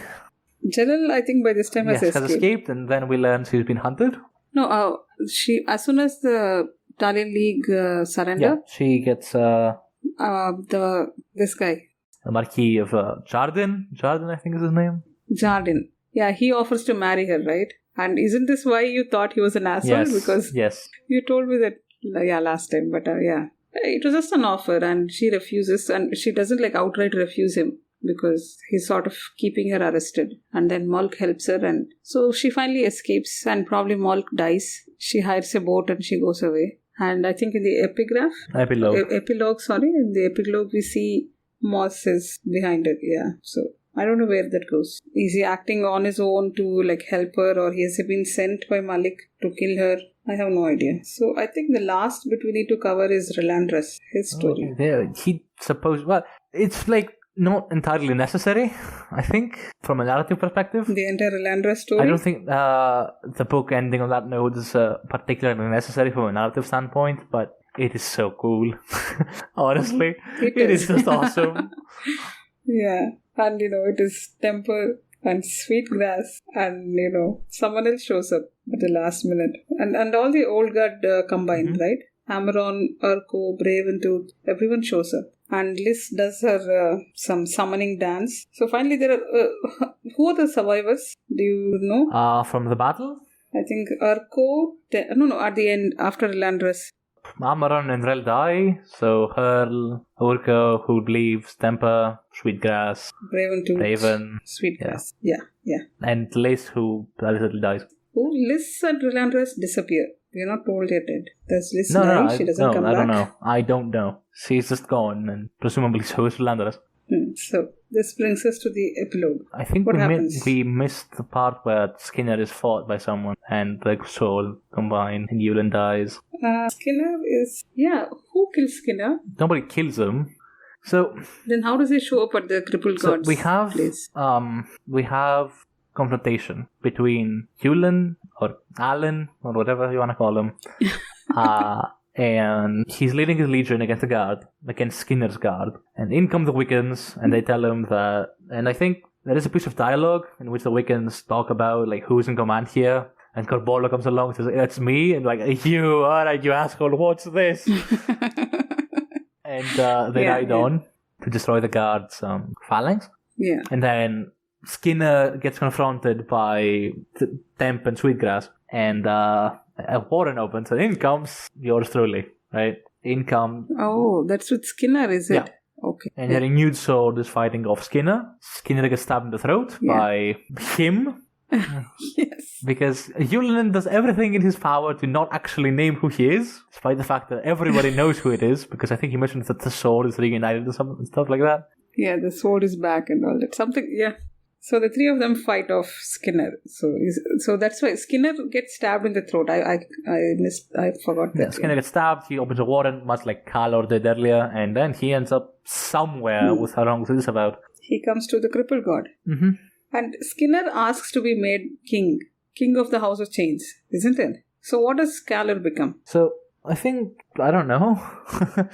No, because Skinner was never in my equation when I was doing House of Chains, like the people there. So I always thought the king is Scalar and the Reaver is Rulad. But Skinner is king, so I don't know what that makes the rest of them. Or maybe both of them are kings. They've told us that the houses and the roles are all flexible, isn't it? Same person can hold more than one role. Skinner becomes king after Rulad dies. Rulad is the Reaver, isn't he? I think. Then does Scalar become the Reaver? I think Scalar was the Reaver originally, after House of Change, when he becomes king, and Midnight Tides rolls along, and it's like, yeah, you can't be king because I already have one, so you're the Reaver now. I think the glossary lists him as a Reaver.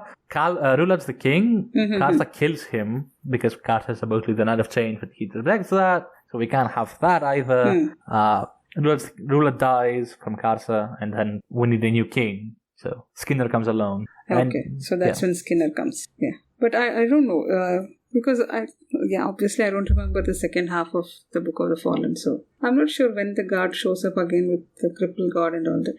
Anyway, and I think to close this off, it's not more fitting than to mention, so I think there is no better place to end, or at least approach the end, than the epilogue, the episode right after we see Skinner become King of Chains, where December walks through a field of corpses in the battlefield. A skull talks to him. Yeah. Now, why not? We know by this point from the Bone Hunters that December is Dassem Ultra ascended. Yeah. And we know that Dassem Ultra does not really like Hood. So when Hood talks to him, he's not very happy.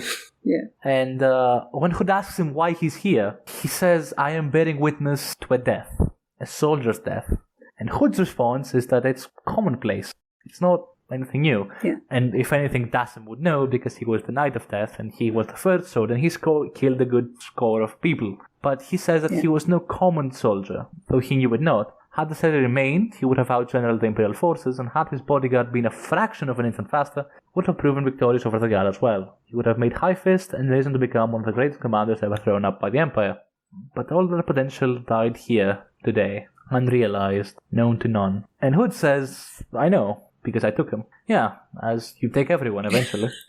And I will not ask what all others ask of you. Why? Because I have come to understand that there is no why. To ask why is to impose expectations on your existence. Expectations it is in no way obliged to meet or even extend. So I make no more, ask no more. The skull was silent for a time, as skulls are. Yeah. So that is the cause of your thoughts, said Hood, and the man believed he detected a note of surprise. What of it? Silent. And he closes with December's thoughts that they will speak again. And you come along and tell me that fucking Ian cannot write proper existential dialogue. There is no why. Who told you this? I don't think anyone told you all these things. Is no why. But who do you think this capable soldier is? I think it could be anyone, any of the deaths. I don't think... Did he mean somebody specific? Yes. He said all those things about like the SETI remaining and his bodyguard and stuff and making high fist. No, he speaks. That's not talk. Couldn't it be talk? Talk is not high fist. He could have been. He could have been high fist, is what he said. He would have made high fist if his bodyguard was faster against the guard, killed him. And if you recall... Fine, I'm not fighting you. I said I'm not fighting you, so it's Yulen. Your Yulen is the one... Whatever. Alan died from Wales, from Cow's Wales. So are we approaching the end? I think so. Oh, maybe it's important to mention that where Cowl and Topper end up. And I would like your thoughts on this. Yeah, Cowl goes into the Azad, so I don't think we need to discuss anything there. I'm just happy that Topper got to see him being dragged into the Azad yard. Is that it? That's it, yeah. Well, what more do you want to tell me? Okay, alright then. I'm sorry, what am I missing? This is all that happened. Cowl shows up, he taunts Topper. Topper tries to tell him, no, that is Yazeth, it's going to capture you, come out. And he says, no, you come here, I'll fight you, and blah, blah, blah. And then he goes into the yard and Topper leaves. What did I miss? Okay, Cowl's a mage.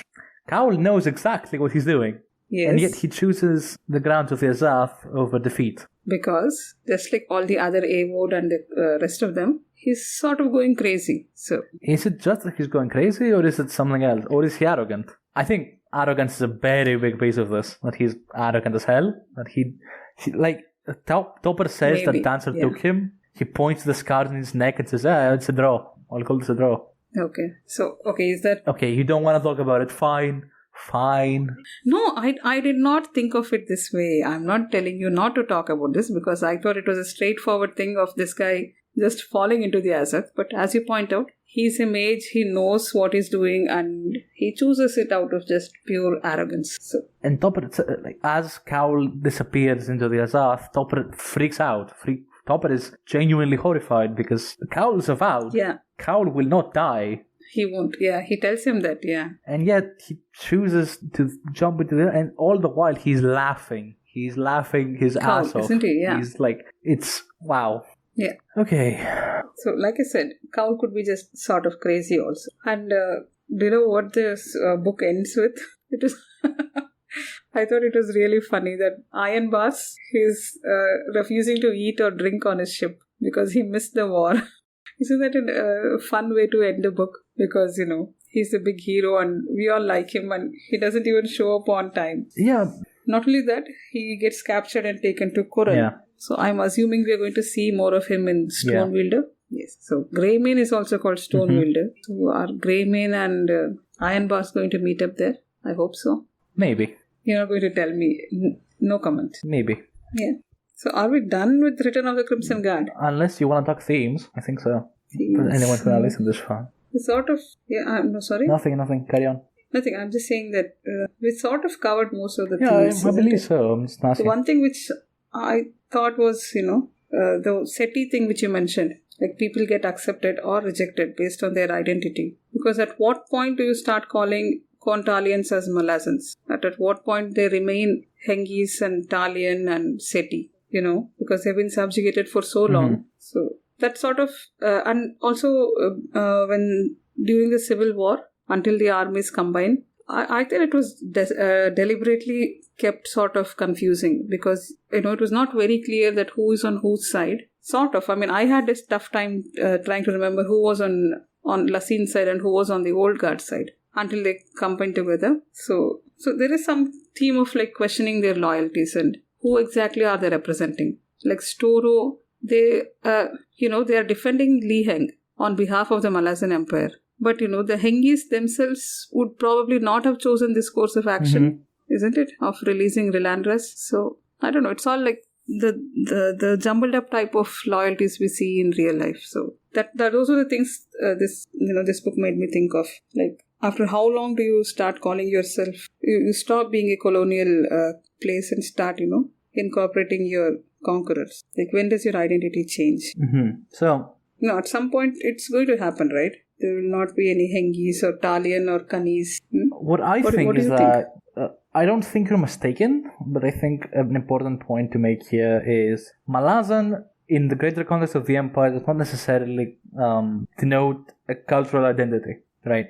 Because as we may have seen throughout, not just in the greater extent of the empire, but only in Kontali, there's a lot of different cultures. There's Hengi, there's Talian, there's Malazan, Malazail, there's Napan, there's Unten, there's a whole lot of shit. Talhonese, lots of people.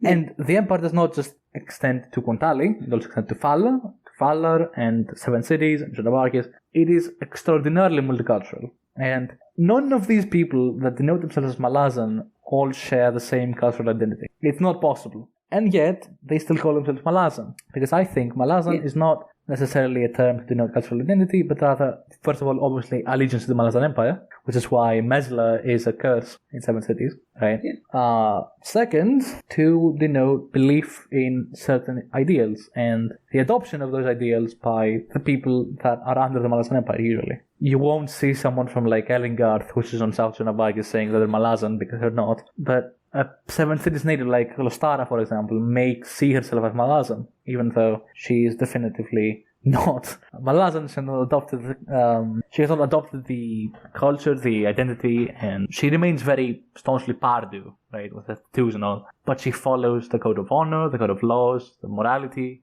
that is imputed in her by the Malazan Empire. I think it's much easier to group all of like the Talians and the Falari into a big pot of Malazans, which is, I think, what Ian tackles a bit in this book. That no, we're not all Malazan. There's Canese people, there's Cornese people, there's Hengese people, there's Italians, there's Morans, I don't know, later on there's Falari, who I think there's also Falarans in Urko's army.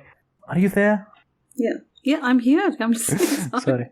So yeah, I think it is easy for outsiders to denote all citizens of the Malazan Empire that come from Pontali as Malazans.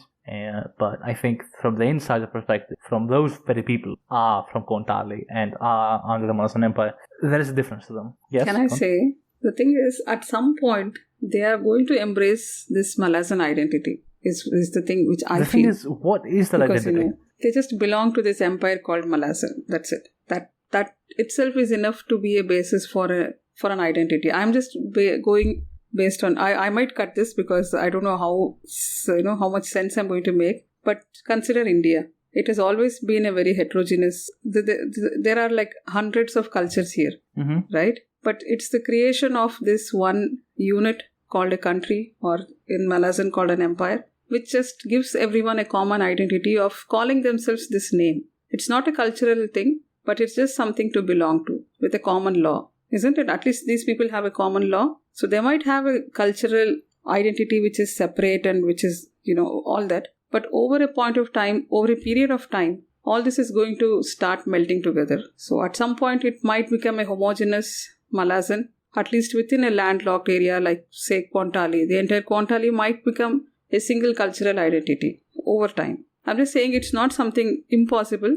but not right now. But, a couple of generations down the line, that can happen, especially if the empire stays stable and they have proper laws and all the other benefits of it. Yeah, that's just, the way I think about it based on my lived experience. No? I agree. No, I agree. Because obviously you probably wouldn't have thought of it this way, right? See, something I wouldn't think about this way. It's like, this is another part of anachronisms in Malazan. It makes sense. What you say makes sense because in this time period, in general, there was no consistent national identity. Nationalism as an idea of a single nation under nation as a group of people with similar cultural identity being under one, country was not a thing at the time. So it makes sense that they would be more amenable to the idea of we're culturally we're Canese, but ethnically we're Canese, but culturally we're Malazan. Yeah, that's the correct. Yeah. So correct. I agree. No, especially all this depends on how what benefits they are getting from belonging to this empire, right? So if they're being called repeatedly to fight their wars and things like that, it's going to break down. But if it's going to be a peaceful regime, then why not? The kids are going to grow up inspired by the empire. They would, they might start preferring to call themselves Malazan than their, the older generation's thoughts. So it might happen. It happens in real life all the time. So who knows? But yeah, we are just speculating here. So we might as well not. This is also the last thing I want to add is there are cultures that are more pliable to this, more assimilatable, let's say, Canese, true. Italian. Yeah. And there's also ones that aren't, like the Seti, like the Wiccans, like most of 7 cities. Yeah, this is, I think... Some of it is religion-based because, isn't it? Like the Seti have a strict religious system and, and probably because this is Malazan, there is some amount of magic involved too. The things which they are used to, they have it better off, right? Compared to the empire. The Malazans are not giving them new gods or new magic systems or anything, so... So the last thing I want to touch upon in this regard is, I think it's hinted at in the Book of the Fallen that as generations pass, they get more and more assimilated. Yeah. Like Fiddler, for example, is Falari, but he's born in Malazail, and so he's Malazan. Yeah. A lot of Canese people are considered Malazans because, despite the fact that, like, ethnically, they're like in their culture, they're supposed to be like droll and more calm, and but they still obey the Malazan laws and do what they're told, and enlist for the Malazan army. Like, sorry. Unlike sorry. Okay, unlike sorry, fine. But like Temper, for example, is Canese, but he identifies as Malazan. Ferrell is... What? Temper is Canese? Oh, fine. Okay, I was not aware. Okay. Dasim Muldur is Dalhonese, but he also considers himself Malazan because he helped create a Kellenved for that matter is Dalhonese. There is no singular Malazan identity because nobody, you have a Dalhonese emperor, you have a Falaran emperor, and you have a Napan empress. There is no singular identity that unites everybody as Malazan. It's, as you said, it's the code of laws, morals, it's common military. There's no nationality behind them. And I think that makes sense, even if it doesn't stick right with me. And I think now that we rambled out of well, as a parting thought, is there anything else you would like to add? Like, any predictions for the future? Any thoughts about the book? Something?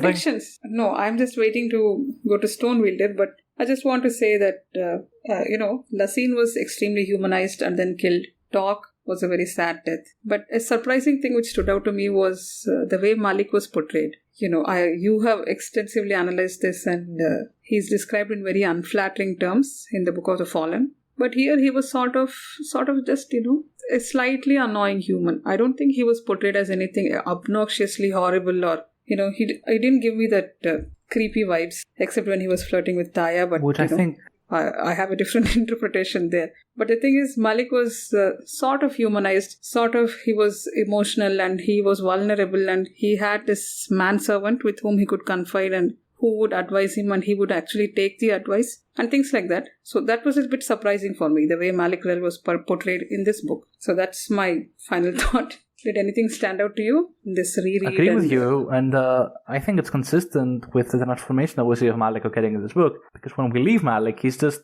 a Gistal guy who hates Wiccans in the Book of the Fallen. Now, he needs to step up to be something more because he's no longer a Gistal because Miles gone. So he needs to be something better. He adapts, and that's what makes Malik scary and annoying, extremely annoying, and frustrating to read about. Is he's unequivocally opportunistic, but not necessarily evil.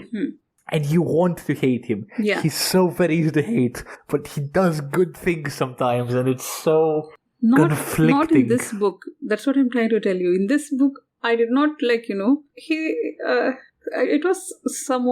was fine. He did what he thought was best for the Empire. That's the way it was portrayed here. Here, yes. Not the Book of the Fallen, right? For sure. No, not there. Here, yes, I think so. I think he... I mean, even his, all his dialogue with the boatman and with Mail in the beginning and all those things, the way he talks and interacts with people, everything comes across as a sort of okay type of guy, not some disgusting, monstrous villain or something. He's not portrayed that way. So that I did not expect. I have many thoughts on this, but we're going to go on all day, and this recording is getting too long already. So I think I agree. I agree that Malik is portrayed differently. I think it makes sense. I think it's good writing. And I still hate him, and I don't think that's going to change. But this book makes him look better than average. But you still hate him. I mean, I do. That's probably not going to change. But I think the core difference in this book and in the Book of the Fallen, in this book, he's acting for the greater benefit of the Empire, or what he sees as the greater benefit of the Empire, rather than himself. He's no longer motivated by petty squalls, like, I want to kill the Wiccans because I'm an asshole. He sees the bigger picture. No, the thing is, we do see his point of view that here, is also isn't it? True. So it's just, we're just given more depths to these characters, both Lasine and Malik, and I really enjoyed it. And I think I will be rereading this one at least, because, it would be much more satisfying when I actually know what's going on. Right. So, did we tell our parting thoughts? Do you want anything more? Other than seeing Malik also? No, okay. I'll stop. I think, I already give my thoughts on that. I think Return of the Crimson Guard is much better when you review it through the lens of, I know what's going on, and it's not just a confusing hodgepodge of 20 different armies vying for control. When you know what's going on, it's a little better. The pacing could be a bit better. The story tells is very good. The plot is very, very good. Yeah. It has some jarring transitions, has some scenes that could be more polished. But this is an old book, and I think it's one thing people often forget is Return of the Crimson Guard was one of the first, if not the first, manuscripts that was penned in the Malazan world. Neither Knights came first, but I think this one was written first, and I think the original manuscript was much bigger than this, and he had to cut down a few things and readjust them after the Bonehunters came out, so it fits with the Book of the Fallen. And so okay, I'm gonna get into a bit of a rant here, because a lot of people, when they discuss Return of the Crimson Guard, say that it is a poorly written novel by an aspiring writer that is trying to find his voice. That is true, but for the wrong reasons. So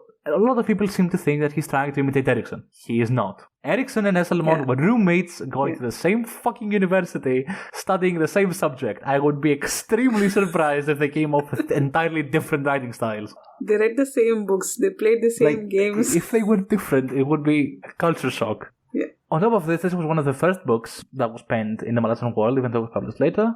And so, of course, it's a bit unpolished because it's old and they didn't really deal with it very much because the story went on a different direction with the Book of the Fallen and Guardians of the Moon. So this took a bit of a back seat. But who'd be damned if it doesn't explore so many interesting things. It tells a very good story. It explores more of the magic of the world. It takes us to a lot of locations. And it shows that Cam is a good writer. You don't need to cram 20 pages worth of philosophical discussion and like ochre potsherds in every book in order to... Okay, no, that's a low. To write a masterpiece of fantasy. This isn't... Return of the Guard is not a masterpiece of fantasy, but it's not a bad book. And I am honestly sick and tired of seeing the notion that the Cam is writing Malat's fanfiction or he's a poor imitation of Ericsson because he's not a fucking imitation. They're friends and they're writing stories in a shared world they create together. And this is just how Cam wants to tell a story because this is what he got from the campaigns he ran. And also, for that matter, he is more consistent than Ericsson is.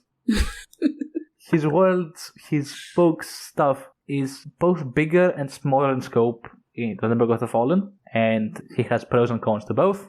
But one pro that I consistently say about Esselmon is that his stuff is just more consistent, and that's wise because, well, Cam has the notes from the roleplay sessions. This is the low Can blow. just look stuff up whenever he's stuck, while Ericsson just has to wing it and ask Cam later.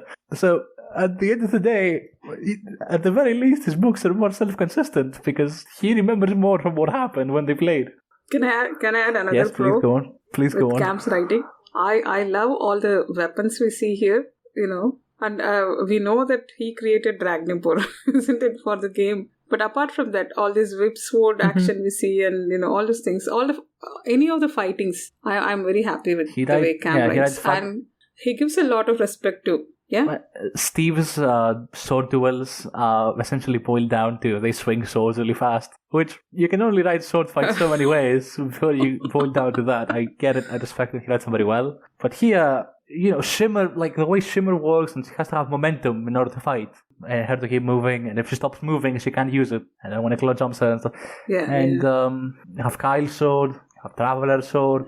Well, even the whip sword, initially I thought it was just a whipping type of thing. And then it extends to its length and then she kills the second round of claws, I believe. Mm-hmm. Isn't it? So they're all unexpected and nice, the way Cam writes his weapons. Yeah, I think so. And we talked about the Smash Knives to wrap up for real. Is Cam writes atmosphere very well. And I mentioned this before, the epilogue, when somebody is walking through the field of bodies, that feels dark, dude. That feels soul-crushingly dark. Yeah. It's like less than a page worth of like writing too. Hardly, yeah, true. No, it's extremes of show don't tell. That's all I can tell. Even the thing in the Liheng siege, it was quite hard to read. I don't know why that didn't impact you so much, but it was very hard to read. I was very confused when I first read it, so yeah, I didn't exactly understand what was going on, but Yeah, it was sort of... that's what I'm saying. It just boils down to show don't tell taken to a very high level. So yeah. So shall we just stop here? Yeah, I think this is as good place as any. So that was our discussion about The Return of the Crimson Guard by Ian Esselmont. Thank you for listening. We hope you enjoyed. Thank you for joining me today, Maura. Thank you, Lee. Thank you for your time. And let's cut this episode down to size before releasing. So, bye. See you next time. Very well.